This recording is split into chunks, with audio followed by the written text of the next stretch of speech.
اگر جناب مسیح بھی کوئی معمولی انسان ہوتے جو مطالبات اور تقاضے اور ہمارے اوپر اخلاقی اصول لاگو کرتے، ہم پر پابندیاں لگاتے، تو وہ اتنے اثر انداز کبھی نہ ہوتے۔ آخر کار جو دو باتیں داؤ پر لگی ہیں وہ یہ ہیں، حقیقت کیا ہے اور دراصل اچھا کیا ہے۔ جناب مسیح نے زندگی کے بارے میں کیا کہا اور دریافت کے اس دن شک کرنا یا یقین کرنا سمجھ میں آتا ہے۔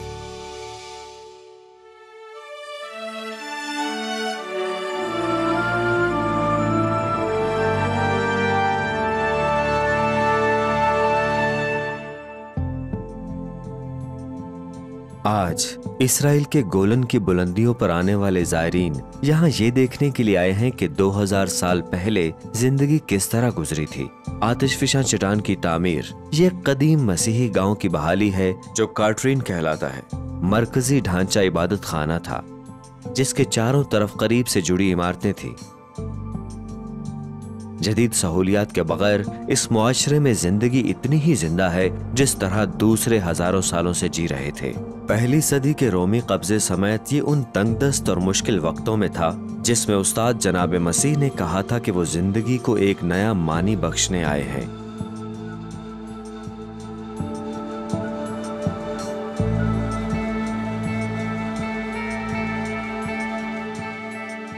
یہ جہاں گلیل میں ایک قدیم یہودی گھر کی بحالی ہے اور ہم باورچی خانے میں ہیں۔ آس پاس دیکھنے سے آپ کو اندازہ ہوگا کہ اس وقت کی اور آج کی زندگی میں کتنا فرق ہے۔ یہاں پر اوون نہیں ہے، میں نے ریفریجریٹر بھی کہیں پر نہیں دیکھا، اور اس گھر میں پانی کا نل بھی نہیں ہے۔ یہ برتن اس چیز کی نشاندہی کرتے ہیں کہ زندگی کتنی مشکل تھی، حتیٰ کہ پانی جیسی نعمت حاصل کرنا بھی آسان نہ تھا۔ کلام مقدس میں ایک عورت کی کہانی ہے جس نے ایسا ہی کوئی برتن لیا ہوگا اور وہ پانی لینے کے لیے باہر گئی تھی، اور اسی دوران وہ کنویں پر ایک اجنبی سے ملی جس کا نام تھا عیسیٰ۔ کلام مقدس میں گفتگو جس طرح سے ہے تو لکھا ہے کہ پہلے حضرت عیسیٰ نے عورت سے کہا کہ پانی پلاؤ، بعد میں وہ عورت سے کہتے ہیں اگر تم مجھ سے پانی مانگتی تو میں تجھے زندگی سے بھرا پانی پلاتا اور تمہیں دوبارہ کبھی پیاس نہ لگتی۔ اب ذرا سوچیے انہوں نے کیا کہا۔ یہ ایک ایسا بیان تھا جس نے پوری تاریخ میں لوگوں کے ذہن میں سوال کھڑے کیے کہ یہ کس قسم کا آدمی تھا جس نے یہ بات کہی ہوگی، جس نے اس عورت سے اس طرح کا اشتعال انگیز وعدہ کیا۔ جناب مسیح کا کیا مطلب ہو سکتا ہے جب وہ کسی زندگی سے بھرے پانی کے بارے میں بات کرتے ہیں؟ اس سے انسان کی پیاس ہمیشہ کے لیے پوری ہوتی ہے۔ اس پیشکش پر تب بھی یقین کرنا اتنا ہی مشکل ہوگا جتنا کہ آج ہے، لیکن اہم سوال یہ ہے کہ آج تک زندگی خود اتنی ہی عام اور اتنی پیچیدہ ہے جو ہمارے درمیان عقل مند لوگوں کے لیے کچھ بنیادی سوالات پوچھنے کا سبب بنتی ہے۔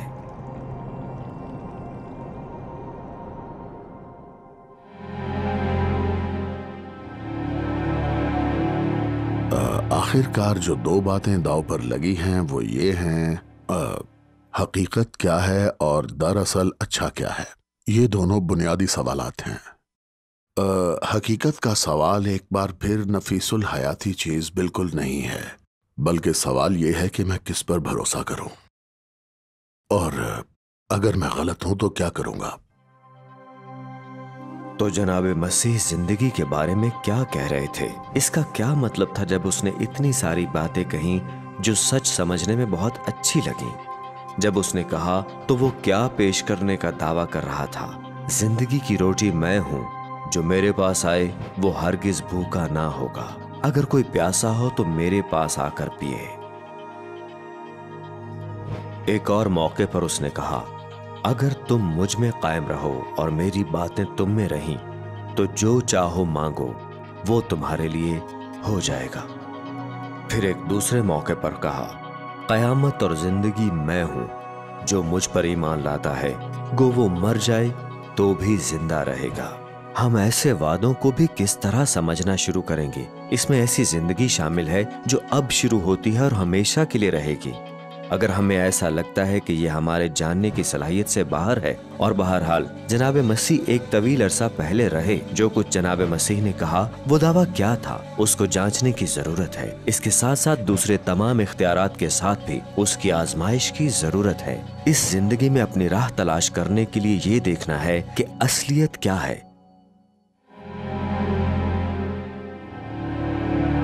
اگر مجھ سے غلطی ہوئی تو انجام کیا ہوگا؟ یہ حقیقت کی کوئی بری تعریف نہیں ہے جب آپ کوئی غلطی کر بیٹھے۔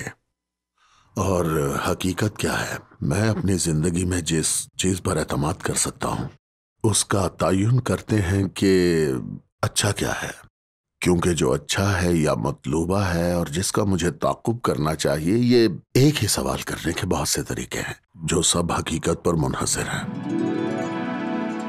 اگر کوئی خدا موجود ہے یا اگر کوئی خدا موجود نہیں ہے، اگر دنیا صرف جسمانی ہے اور میں محض اپنی سوچ ہوں، اس سے بہت فرق پڑتا ہے اس سوال کے رشتے سے کہ میں کب خوشحال ہوں اور میں کب خوشحال نہیں ہوں۔ اگر میں محض اپنی سوچ پر مبنی ہوں تو شاید مادی تسکین اور کامیاب ہونا ہی میری کامیابی ہوگی۔ اگر میں روحانی وجود ہوں جو دائمی مقدر والا ہے تو یہ سوال کو بالکل ہی بدل دیتا ہے۔ افلاطون سے تعلق رکھنے والے تمام بڑے مفکرین نے ان دو سوالوں کو سمجھا ہے کہ حقیقت کیا ہے اور اچھائی کیا ہے۔ یہ سوال ایک ساتھ بندھے ہوئے ہیں۔ مجھے سقراط بہت پسند ہے، مگر جناب مسیح نے سقراط سے بھی بہتر سوالات کھڑے کیے ہیں۔ مجھے افلاطون پسند ہے، مگر مسیح نے بہتر جوابات دیے ہیں افلاطون سے بھی۔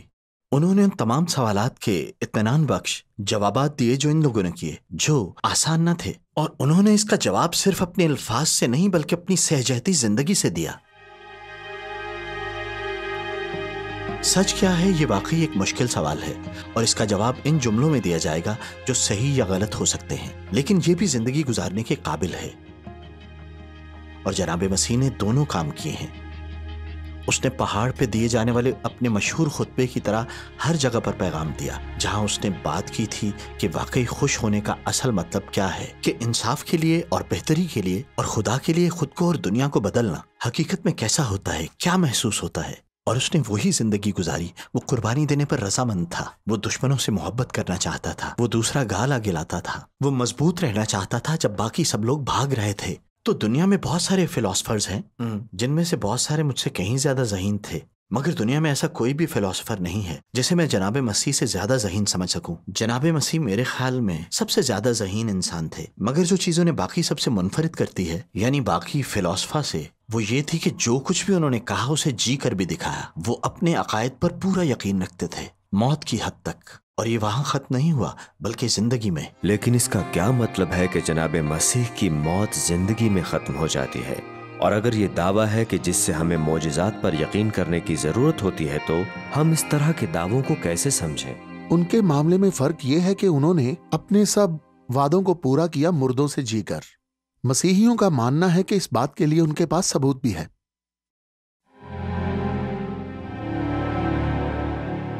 یہ کوئی راز نہیں ہے کہ جناب مسیح کے پیروکار اس بات پر یقین رکھتے ہیں کہ کلام مقدس کے ریکارڈ کے مطابق قیامت کے لیے دلائل کے زبردست اور بدلنے والے خطوط موجود ہیں۔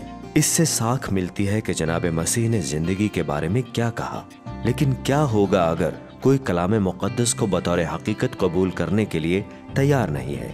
تب بھی کلام مقدس کے علماء خواہ وہ خدا پر یقین رکھتے ہیں یا نہیں، جناب مسیح کے جی اٹھنے سے متعلق کم از کم 4 حقائق کو تسلیم کرتے ہیں۔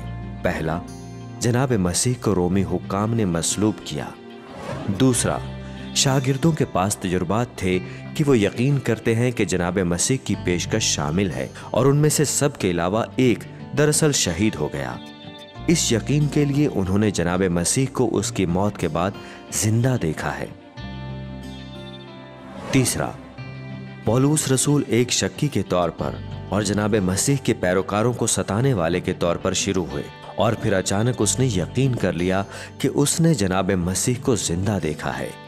اور چوتھا، یعقوب، جناب مسیح کا سوتیلا بھائی، اس نے جناب مسیح کے بارے میں اپنا کفر بدگمانی سے بدل دیا، اپنے بھائی کی اسرائیل کے مسیحا کی حیثیت سے عبادت کرنا شروع کی۔ معجزے کے لیے ایک اور اہم عنصر اس سے اس کی معذرت ہوگی کہ جناب مسیح نے زندگی کے بارے میں کیا کہا ایک قبر کا ثبوت ہے۔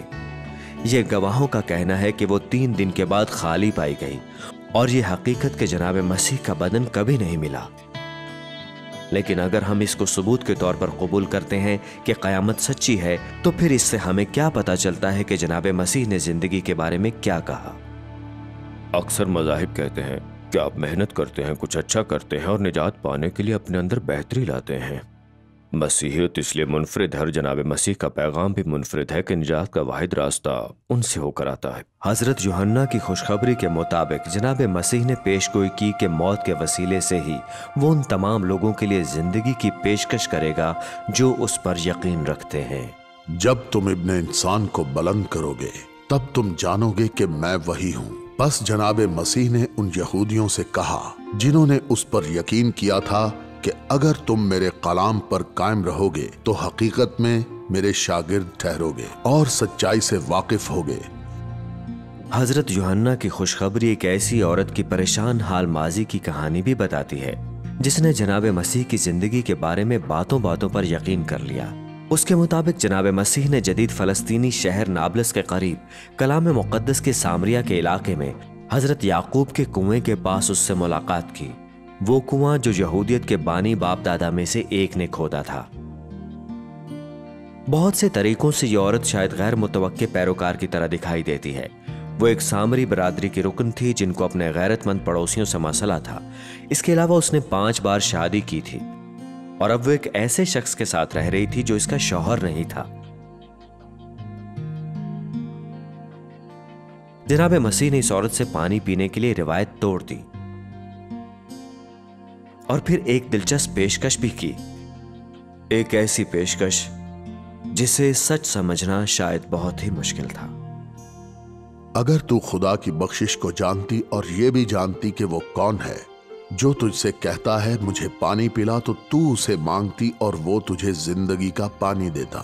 وہ ان لوگوں کو چھونے کی کوشش کرتا ہے جن کو بہت سے لوگوں نے مسترد کر دیا کیونکہ وہ گنہگار یا بدکار سمجھے جاتے تھے، اور انہیں بنیادی طور پر نظر ثانی کی طرف راغب کرتا ہے، اور اگر کہوں تو خدا سے دوبارہ ملاقات کرواتا ہے۔ جناب مسیح نے جواب میں اس سے کہا جو کوئی اس پانی میں سے پیتا ہے وہ پھر پیاسا ہوگا، مگر جو کوئی اس پانی میں سے پیے گا جو اسے دوں گا وہ ابد تک پیاسا نہ ہوگا، بلکہ جو اسے میں دوں گا وہ اس میں ایک چشمہ بن جائے گا جو ہمیشہ کی زندگی کے لیے جاری رہے گا۔ دیکھیں، بیشتر مذاہب جدید دنیا کے بھی وہ یہی کہتے ہیں کہ ہم خود کو ٹھیک کر سکتے ہیں، پر جناب مسیح کا یہ کہنا اس لیے منفرد ہے، آپ صرف تب ٹھیک ہوں گے جب خدا کو یہ کرنے دیں اور اسے اپنے طریقے سے کرنے دیں ایسا، کیونکہ آپ کو ایسی چیز کی ضرورت ہے جو آپ خود کو نہیں دے سکتے۔ آپ کو خدا سے صرف کچھ طلب کرنے کی ضرورت ہے جو وہ دے سکتا ہے، اور آپ کو صرف عاجز ہونا پڑے گا اس کے لیے۔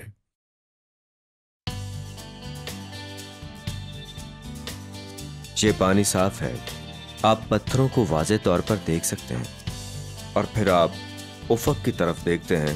دھند کی وجہ سے یہ فیصلہ کرنا بہت مشکل ہو چکا ہے کہ پانی کہاں ختم ہوتا ہے اور آسمان شروع ہوتا ہے۔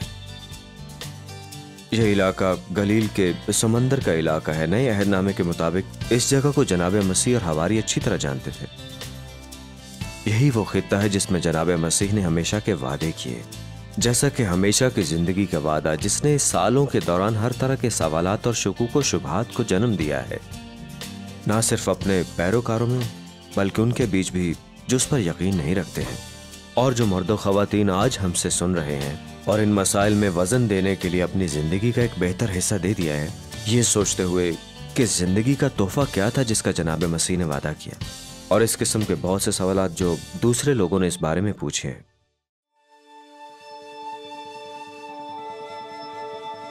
اب اگر آپ یہ پوچھیں کہ آخر کیوں شاگردوں نے متوجہ کیا اور وہ کیوں وہاں اکٹھے ہوئے، ایسا لگتا ہے کہ انہیں احساس ہوا کہ جناب مسیح نے ان کی ضرورتوں کے بارے میں جو کچھ کہا تھا انہیں سچ لگنے لگا۔ ایک شخص جو جناب مسیح کو جواب دیتا ہے اور ان کی تعریف کے نقطے پر آپ پہنچتا ہے کہ خدا جو تحفہ دیتا ہے ایک ایسی چیز ہے کہ جو کہ وہ خود اپنے لیے پیدا نہیں کر سکتے ہیں، اور جناب مسیح ایسی چیزیں کرتے ہیں جو کہ کم از کم انسان نہیں کر سکتے۔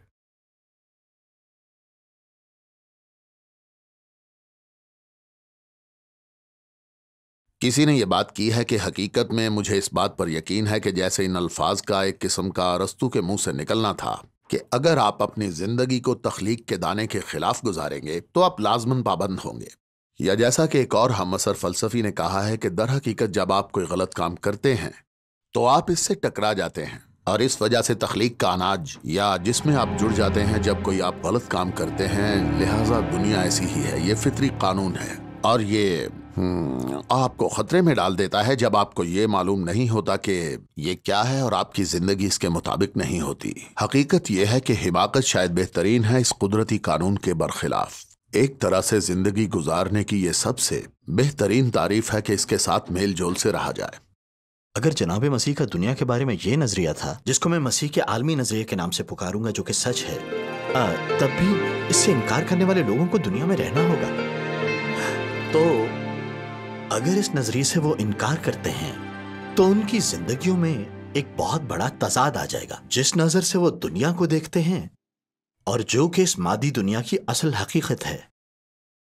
فرانسس شیفر نے اسے تناؤ کا نقطہ کہا ہے، جو کہ واقعی نقطہ اثر ہے ایک عقیدے کے بیچ اور دنیا کی جو حقیقت ہے اس کے بیچ۔